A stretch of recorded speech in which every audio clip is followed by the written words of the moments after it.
ارشاد فرمایا ورتل القرآن ترتیلا، قرآن ٹھہر ٹھہر کر پڑھنا۔ اس کا مطلب یہ ہے کہ قرآن مجید فرقان حمید کو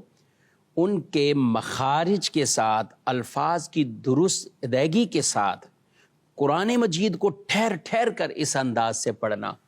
یہ بہت اہم ہے اور یہ تجوید کا اہم فریضہ ہے۔ یاد رکھیں، لوگ قرآن یہ درست پڑھنا نہیں جانتے، دنیا بھر کی کتابیں ان سے پڑھوا لیں،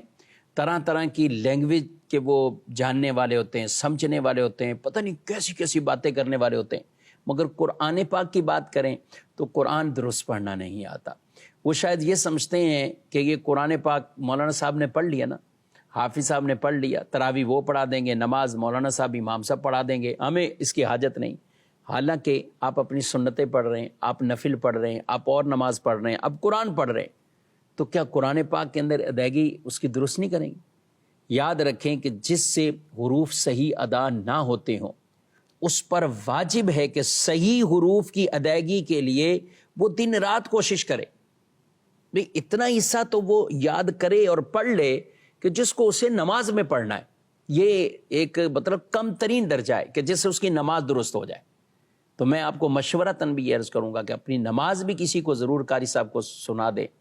ہاں، اتنا ضرور کر لیں کسی اچھے قاری صاحب کے ساتھ کہ آپ قرآن کا اتنا حصہ پڑھ لیں کہ آپ کو کچھ صورتیں یاد ہو جائیں، سورہ فاتحہ یاد ہو جائے، اتحیات، تشہد یہ اچھی طرح یاد ہو جائے، تسبیحات یہ یاد ہو جائے، تاکہ آپ جب تنہا بھی نماز پڑھ رہے ہیں یا جماعت سے بھی پڑھیں گے تو اتحیات تو امام بھی پڑھتے ہیں، مقتدی نے بھی پڑھنی، تسبیحات امام نے بھی پڑھنی، مقتدی نے پڑھنی، تو یہ چیزیں بھی ہمیں خارج کے ساتھ وہ درست طریقے سے ان کی ادائیگی پر قدرت ہونی چاہیے۔ تو ان کو درست پڑھنا، پھر درست کے ساتھ ساتھ ٹھہر ٹھہر کر پڑھنا، پھر ٹھہر کے ساتھ ساتھ اگر مزید اس میں دیگر احادیث کو ہم دیکھیں تو اس میں کہ قرآن کو خوبصورت آوازوں کے ساتھ پڑھنا۔